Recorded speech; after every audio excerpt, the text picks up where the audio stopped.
Mimi natamani tuanzie hapa kwa upande wa mchezaji wa timu ya Simba Ahoua. Mchezaji ambaye kwa sasa tunasema ameweka Simba katika sehemu fulani. Kwa 50% nasema Simba ana matumaini ya kufuzu, 50 kutokufuzu. Amefunga goal lakini ampoteza nafasi ya goal na dakika 90. Natamani kufahamu kutoka kwako. Ahoua alifeli sehemu gani, lakini pia amewin sehemu gani? Na watu wako sahihi kuzungumza kwa negative. Kwanza kitu cha kwanza, mpira wa miguu ndivyo ulivyo. Ukifanya vizuri watu wanakusifu, ukizingua wanakuzingua. Kesho ukifanya vizuri wanasahau jinsi mlivyozinguana jana. Ndio mpira wa miguu ulivyo. Ni mchezo wa wazi, uwezo kalazimisha maoni ya watu.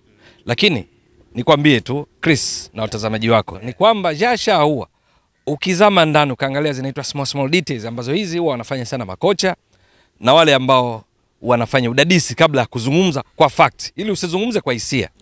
Unajikuta Jasha Ahoua hakuna namna yoyote ukaacha kwa mfano kumjumuisha katika kikosi chako kwa hivi karibuni kama Simba, kama wewe ndo kocha wa Simba. Lakini pia unapoteua wachezaji bora unajikuta yeye akosekani kuwa miongoni mwa wale wa kuhusisha.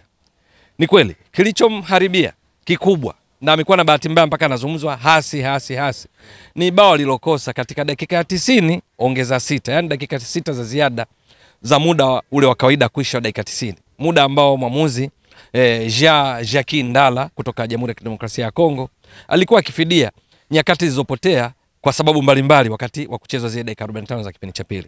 Katika muda huo Jasha Ahoua tunakumbuka tukio hilo, nakumbushia kwa sababu kila mmoja aliona, walikuwa wachezaji watatu wanaenda kumkabili golikipa wa Stellenbosch, hapa nazungumzia Oscarine Masoluke. Akampiga chenga vizuri. Kwa hiyo kilichobaki ilikuwa kuweka mpira wavuni, lakini wakati huo kuna options ya yeye na wenzake wanamzunguka kwa pembeni. Lakini akajaribu kufunga katika lango lililokuwa wazi, maana kipa hayupo, akapiga nje. Ni tukio ambalo lilimfanya alale chini kwa majuto, lakini lilofanya mashabiki wengine pia wako jukwani walale chini kwa majuto kwa kujutia hiyo fursa. Lakini ni tukio ambalo lilifanya sekunde zinazofuatia mechi ikaisha. Lilikuwa ni bao lile la pili, Simba ondoke na ushindi safi wa mabao 2-0. Lakini Simba wameshinda bao 1-0. Hilo bao moja lenyewe baadhi wanasahau limefungwa na nani? Limefungwa na Jasha Ahoua katika dakika 45 plus, yani kuelekea mapumziko. Mpira wa free kick ambao ulikwenda moja kwa moja wavuni bila kuguswa na mtu yote, japo kulifanyika jitihada za Kibu Dennis Prosper, Steven Dese Mkwala kama sikosei, lakini bado mpira ulikwenda wavuni, ni bao lake yeye. Kwa hiyo tunapozungumza Simba wamepata ushindi wa 1-0. Tunapozungumza Simba wametanguliza mguu mmoja finali ya kombe la shirikisho kwa msimu huu la Afrika 2024-2025, ni bao lofunga yeye Jasha Ahoua. Si ndio? Kwa hiyo wasisahau wakati wanamponda, wasisahau. Lakini kubwa zaidi, ukizama ndani zaidi, Jasha Ahoua katika mechi ile man of the match alikuwa ni Jasha Ahoua. Na sio kwa sababu tu ya goli lilofunga. Hapa tuweke sawa.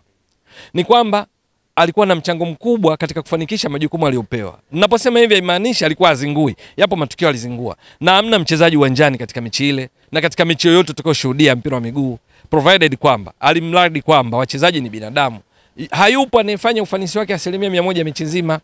Yeye Jasha Ahoua hana utofauti naye, pia yapo matukio amezingua, likiwa hili ninalokutajia la dakika 90 jumlisha 6, yani dakika 6 za ziada ambao ndo limekuwa gumzo sana. Wakasahau aliyoyafanya mengine katika mechi. Katika mechi hiyo yapo mengine pia alizingua. Kwa mfano, mechi nzima yeye kadribu mpira mara 3, kajaribu kupiga chenga ni mara 3. Kafanikiwa mara 2, kapoteza mara 1. Hii nayo alizingua. Hapo vipi? Utasema mechi kazingua hii kwa sababu kuna mpira alipoteza itaka kupiga chenga. Ndio, lakini lazima uteke riski, ujaribu, alafu ikikataa basi unaangalia dakika inayofuata. Lakini mechi nzima Simba imepiga mashuti 21. Sasa acha nikupe facts za kuonyesha kwamba yeye mchango wake ulikuwa mkubwa kiasi gani, na haikushangaza kuwa ndiye man of the match.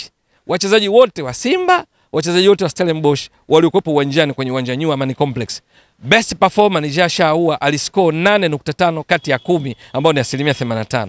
Wa pili kwa kufaidisha tu ndani ya Simba alikuwa ni Elie Mpanzu Kibisawala. Alikuwa ndio gumzo, lakini performance yake ni 82%. Watatu Kibu Dennis Prosper ambaye kumaliza mechi alikuja kutoka kaingia Joshua Budo Mutale 75%. Nimejaribu kukupa hii picha ziada. Lakini ni kwamba yeye mechi nzima aligusa mpira mara 60. Kwa hiyo ni miongoni mwa wachezaji ambao tunasema game involvement. Alihusika sana kwenye mchezo. Kagusa mara 60. Katika mara 60 hizo nini alifanya? Kwanza alitoa pasi kushirikiana na wenzake. Katoa pasi 33. Katika hizo 33 zikafika pasi 29. Kwa hiyo kapoteza pasi 4 katika kutoa pasi. Maana yake ni nini? ufanisi wake wa passing ni 88%, ambao ni ufanisi wa juu kuliko timu nzima wastani wake. Timu nzima kwa ujumla kwenye mechi hii ilipiga pasi 412. Katika pasi 412 zilizofika pasi 336, ufanisi wa 81.5. Yeye pasi alizopiga ufanisi ni 88%. Yaani alikuwa juu ya wastani wa jumla wa timu nzima. Hapo vipi? Hapo sawa. Okay. Hiyo haitoshi. Timu nzima katika mechi hii ilipiga mashuti 21. Kwenye mashuti 21, 4 kayapiga yeye. Yaani katika hali 21. Upo? Nipo. Haitoshi. Timu katika mechi nzima ilipiga mashuti ya kulenga shabaha 5. Katika mashuti 5 yaliyopigwa na Simba nzima sasa. Yaani hapo chukua Elim Panzu Kibisawala, Steven Dese Mukwala, Lionel Teba Mbida alikuja kuingia, Kamara golikipa, Kapombe ambaye kuna kipindi cha kwanza anacheza utafikiri namba 9. Lakini Shabalala na wengine wote walipiga mashuti 5. Kwenye hayo 5, 2 kapiga yeye. Unaelewa vizuri? Nakuelewa vizuri. 2 katika 5 yaliolenga shabaha, maana yake jashaua 40% ya mashuti yote yaliolenga shabaha kayapiga yeye. Upo? Nipo. Lakini akafunga lile bao ambalo hilo tumeshalizungumza, haina haja. Lakini timu inapokuwa inakwenda kushambulia, Simba kwa sababu ina Steven Dese Mukwala, kwa sababu ina Fabrice Luamba Ngoma, wakati mwingine kwenye kushambulia anapanda yeye kama box to box, anakwenda kule mbele, inahitaji mipira ya cross ili iweze kuitumia. Simba nzima katika mechi hii ilipiga cross 18.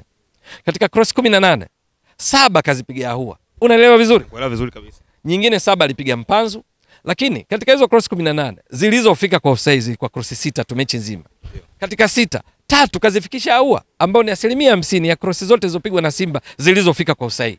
Kati ya cross 18 zilizofika 6, 3 kazipiga yeye, 3 nyingine alipiga Mpanzu na kukumbushia. Kwa hiyo cross zilipigwa kwa offside na wachezaji wawili tu. Yeye na Elim Panzu Kibisawala pasi, cross 3-3. Unamwona huyu mchezaji ambaye anapondwa? Ndio. Hiyo haitoshi.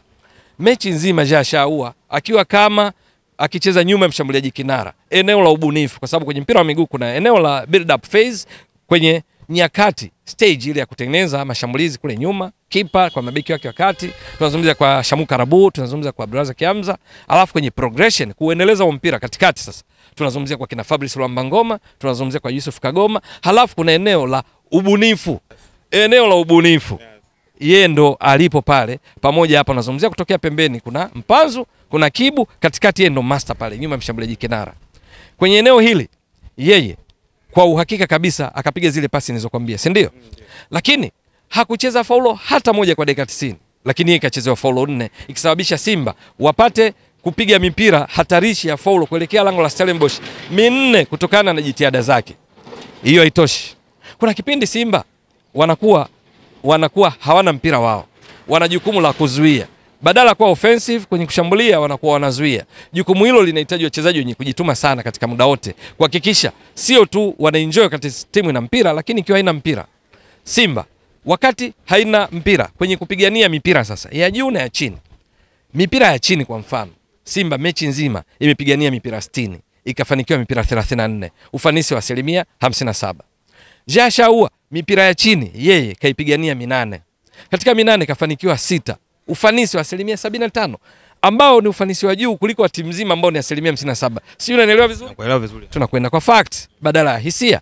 Kwa hiyo kupiganiaji wa mipira 75% na kafanikiwa. Mipira ya juu alipigania 2, kafanikiwa 1 ambao ni ufanisi wa 50%. Upo? Ndio. Lakini Jashaua mwisho wa siku unaona namna gani ilivyokuwa na influence mchezo katika hizi nilizokutajia baadhi, ili sikumalizie muda. Lakini kwa ufupi alichoharibu ni lile tukio la mwisho.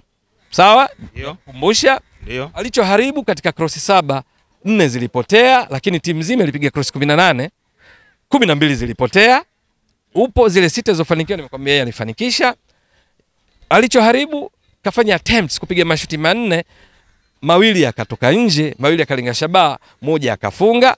Ukipima mazuri aliyoyafanya katika mechi, changamoto alizozisababisha katika mechi, Jashaua kiukweli unajikuta hapaswi kulaumiwa zaidi, bali anapaswa kutiwa moyo ili yale ambayo hakuyafanya kwa usahihi kwenye mechi zijazo afanye kwa usahihi zaidi.